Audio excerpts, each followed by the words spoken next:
Hello, welcome back to Miss Riley's Maths videos. I'm going to make a quick video now for hypothesis testing. This is really just a revision video, so if you haven't done hypothesis testing before, this is only really giving you the how to do the question, the basics, and I'm going to run through last year's question from the 2024 paper. So it may still be worth your while watching it, but you may be better to try and find a longer video that explains it if you haven't done it before.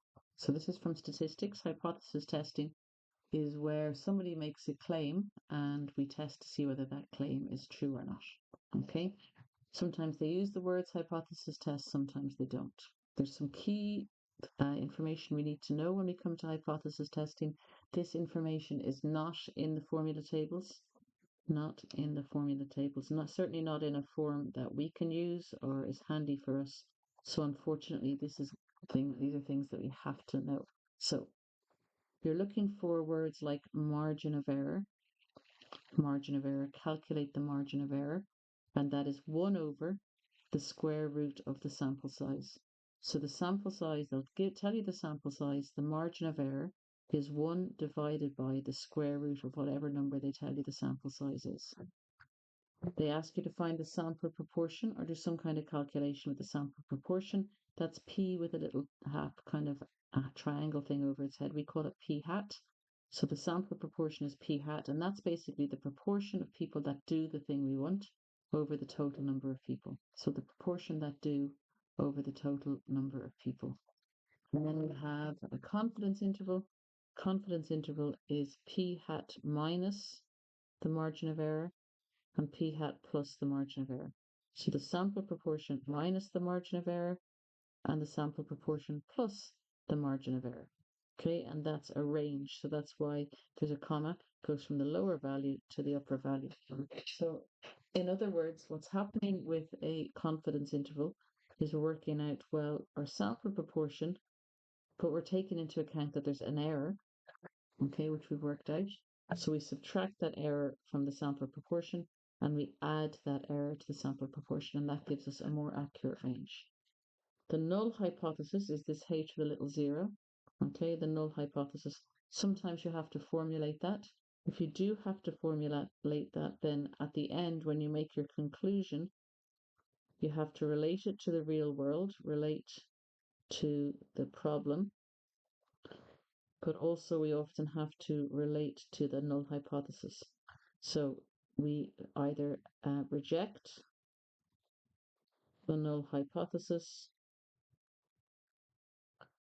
or we will fail to reject. We don't accept, we fail to reject the null hypothesis. Anyway, let's work through an example and we'll see whether we can get a handle on it.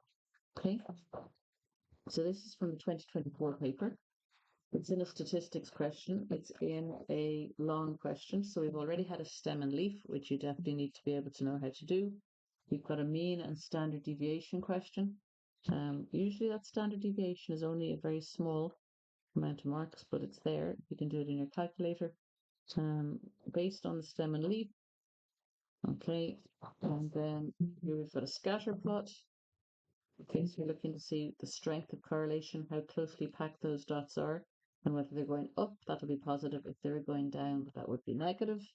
And then here's our hypothesis test. So a random sample of, so there's a sample of 355 people was picked from everyone who took part in a park run in 2023.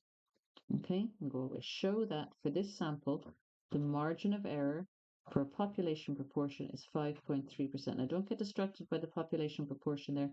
It's the margin of error. So here's our sample, and we're being asked for the margin of error. So remember, the margin of error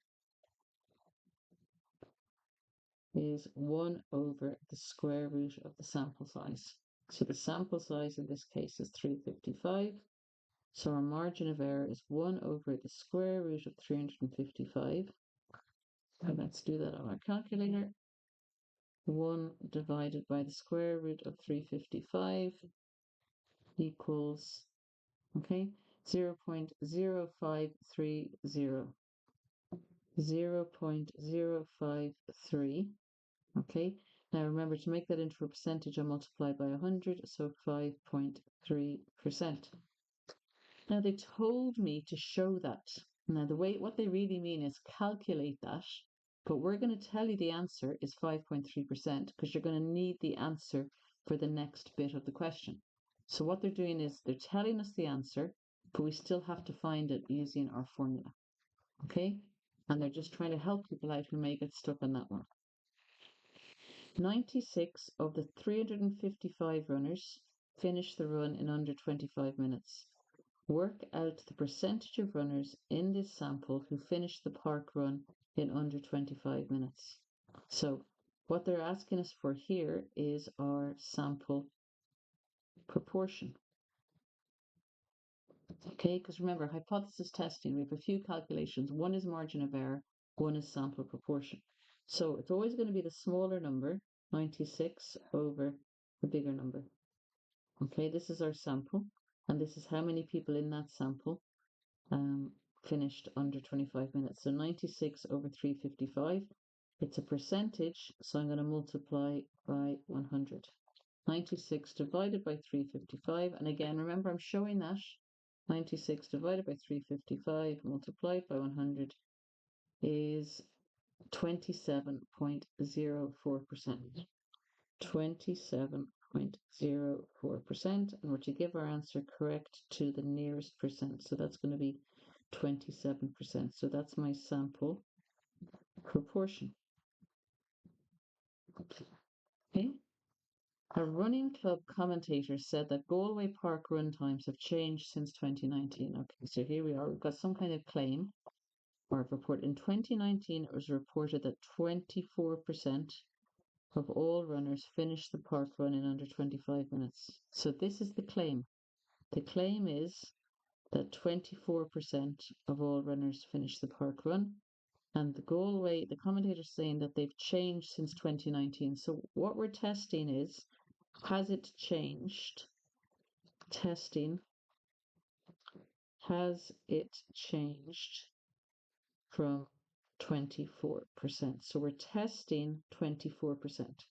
Use your answers to parts B1, that was B1, and B2, that's B2, to test the claim that the percentage of runners who finish the park run in under 25 minutes has changed since 2019 at the 5% level of significance. That 5% level, we can ignore that. It's like pineapple or green or something. Ignore that 5% level of significance. The key number there is the 24%. So what we want to do is to test that by establishing a confidence interval. Now, they haven't told us to establish a confidence interval, but we're going to do a confidence interval because we need to do a confidence interval if we're doing a hypothesis test. So our confidence interval is going to be our p hat minus 1 over the square root of n, p hat plus, our sample proportion is p hat, sorry, I didn't say that up there, p hat plus 1 over the square root of n. So that's p hat minus the margin of error, p hat plus the margin of error. So our sample proportion is 27% minus 5.3%. That's our lower value. And 27% plus 5.3%. That's our upper value. So 27 minus 5.3 is 21.7%. And 27 plus 5.3 is 32.3%. Okay, 32.3%. So our confidence interval stretches from 21.7% to 32.3%. Now, how do we test the claim? We test the claim by looking at this figure here. The claim is 24%. So 24%. What we want to know, does 24% fall between 21.7% and 32.3%? Yes, 24% lies within or falls between our confidence interval, lies within our confidence interval, 21.7% to 32.3%. So within our confidence interval. Okay, so what's our conclusion? Now, what did they claim? They claimed that Galway park run times have changed since 2019. Now, because 24% lies within our confidence interval, we can say, well, actually, it hasn't changed. Times have not changed since 2019. If they had changed, then that number would lie outside our confidence interval. Times have not changed since 2019 because 24% lies within our confidence interval. Now, they're not asking us anything about a null hypothesis there, but if they were, then we would say we fail to reject. Because it lies within our confidence interval, we're not rejecting the claim. Okay? We fail to reject the null hypothesis. Okay? Because it hasn't changed since 24%. Okay, since 2019. Okay, I hope that's of some use to you. How to calculate your margin of error, how to calculate your sample proportion, how to form your confidence interval, and then what to look for in the question to find the thing to test. Okay, bye bye.